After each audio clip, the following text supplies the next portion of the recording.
Hi guys, మీరు చూస్తున్నారు Telugu experiments with Praveen YouTube channel. ఈరోజు వీడియో వచ్చేసి అన్బాక్సింగ్ అనమాట.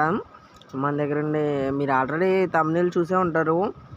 మల్టీమీటర్ అయితే అన్బాక్సింగ్ చేస్తున్నాను. డిజిటల్ మల్టీమీటర్ మన దగ్గర ఉండి అదైతే ఖరాబ్ అయింది, అందుకని దీన్ని కొత్తదైతే కొన్నాను.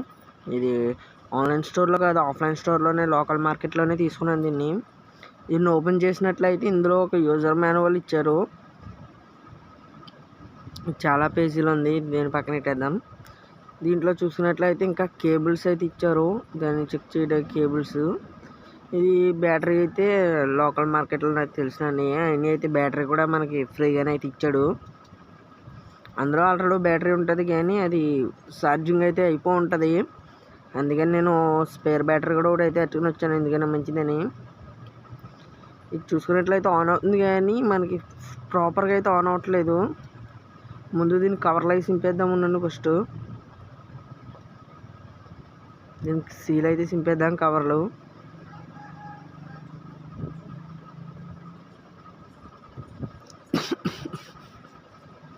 చూసుకున్నట్లయితే ఇప్పుడు దీన్ని సింపేసాక అయితే దీని మీద చాలా క్లారిటీగా అయితే మెన్షన్ చేశారు. ఏసీ వోల్టేజ్ అని, డీసీ వోల్టేజ్ అని, హ్యామ్స్ అని క్లియర్గా అయితే వెనకాల వార్నింగ్ కూడా మెన్షన్ చేశారు. దీన్ని పట్టుకుంటే గ్రిప్ అది కూడా బాగుంది చేతిలోని. ఇది చూసుకున్నట్లయితే కొన్ని అడ్లు తిప్పేటప్పటికి ఆగిపోతుంది. నేను చెప్పాను కదా ఇందులో బ్యాటరీ అయితే అయిపో ఉంటుంది అని, స్పేర్ బ్యాటరీ ఎట్టుకొచ్చాను కదా. ఇప్పుడైతే ఓపెన్ చేస్తున్నాను చూడండి. బ్యాటరీ ఎక్కడ వేయాలంటే దీనికి వెనకాల సైడ్ 2 స్క్రూస్ అయితే ఇస్తాడు, అవి 2 కూడా ఓపెన్ చేసుకోవాలి. ఇప్పుడు ఆ 2 స్క్రూలు ఓపెన్ చేసుకుని పాత బ్యాటరీ తీసి కొత్త బ్యాటరీని యథావిధిగా అయితే అక్కడ ఇన్సర్ట్ చేసేయాలి. బై ది వే, మన వీడియోని ఇంకా లైక్ చేయకుండా చూసినట్లయితే ఫటాఫట్ లైక్ చేసేయండి. మన ఛానల్ వీడియో ఎవరైనా కొత్తగా చూసినట్లయితే సబ్స్క్రైబ్ చేసుకోవడం మర్చిపోకండి. సబ్స్క్రైబ్ చేసుకుని పక్కన ఉన్న గంట బెల్ని ఆన్లో పెట్టుకోండి, నాకు సపోర్టింగ్గా ఉంటుంది. ఓకే, ఈ పాత బ్యాటరీని అయితే రిమూవ్ చేసేద్దాం. ఇది అంటే మ్యానుఫ్యాక్చరింగ్ అయినప్పటి నుంచి ఉంటుంది కాబట్టి ఇందులో ఛార్జింగ్ అనేది అయితే డౌన్ అయిపోయింది. దానికోసమే నేను కొత్త బ్యాటరీ అయితే తీసుకున్నాను. అక్కడే అన్నయ్య మనకి ఫ్రీగా ఇచ్చాడు బ్యాటరీ కూడా, షాప్ అన్నయ్య.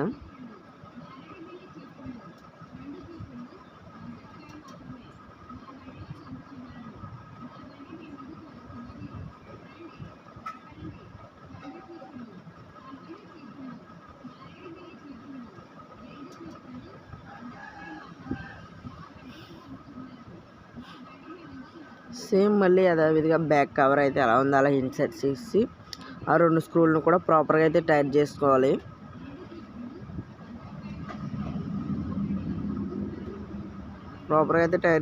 లూజ్గా ఉండకుండా.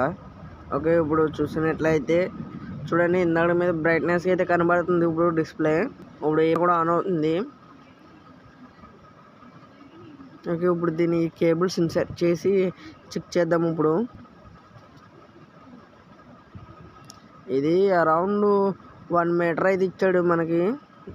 1 మీటర్ లెంత్ అయితే ఇచ్చాడు కేబుల్. వీటిని అయితే ఇన్సర్ట్ చేస్తాను. ఓకే, ఇప్పుడు దీన్ని బజర్ మూడ్లో అయితే పెడదాం. కంటిన్యూటీ మూడ్లో పెట్టి చూస్తుంటే సౌండ్ అయితే వస్తుంది, మీకు వినబడుతుంది అనుకుంటున్నాను, కీ అని. ఓకే, ఇప్పుడు మనం బ్యాటరీని కూడా చెక్ చేద్దాం. 9 వోల్ట్ బ్యాటరీని వోల్టేజ్లోకి ఇట్లాను ఇప్పుడు చెక్ చేస్తాను చూడండి.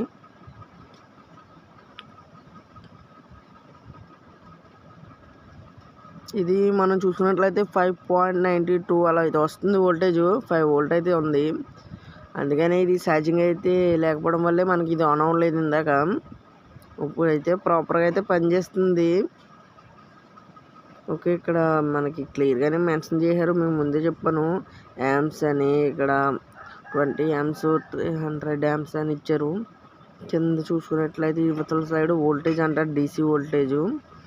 యువతల సైడ్ రెసిస్టెన్స్ అయితే ఇచ్చాడు. బై ది వే, ఇదైతే మన లోకల్ మార్కెట్లోనే తీసుకున్నాను. Mahalakshmi medicals and general store అనమాట. మాది సోకోల్డ్ లాక్ సెంటర్ దగ్గర ఉంటుంది. నేను అక్కడైతే దీన్ని అయితే తీసుకున్నాను అన్నమాట. మనకి అన్నీ బాగా తెలుసు కాబట్టి బ్యాటరీ కూడా ఫ్రీగా అయితే ఇచ్చాడు మనకి. ఓకే, ఇదైతే క్వాలిటీ అయితే నాకు బాగానే నచ్చింది. నాకైతే బాగా నచ్చింది, బాగా పనిచేస్తుంది కూడా. మీకు ఇప్పుడు మళ్ళీ 12 వోల్ట్ సప్లై కూడా పెట్టి చూపిస్తాను చూడండి. 12 వోల్ట్ ఎంత వస్తుందో చూద్దాం. ఇది చూసుకున్నట్లయితే మనకి అరౌండ్ 11.864 అయితే వస్తుంది. 11 వోల్టేజ్ వస్తుంది. 12 వోల్ట్ ఫుల్గా అయితే రావట్లేదు ఇది. ఓకే, వీడియో నచ్చినట్లయితే లైక్ చేయడం మర్చిపోకండి. లైక్ చేసి షేర్ చేయండి. అలాగే కొత్తగా చూసినట్లయితే సబ్స్క్రైబ్ చేసి పక్కన గంట వేళ ఆన్లో పెట్టుకోండి. బై ఫ్రెండ్స్, మళ్ళీ నెక్స్ట్ వీడియో కలుద్దాం.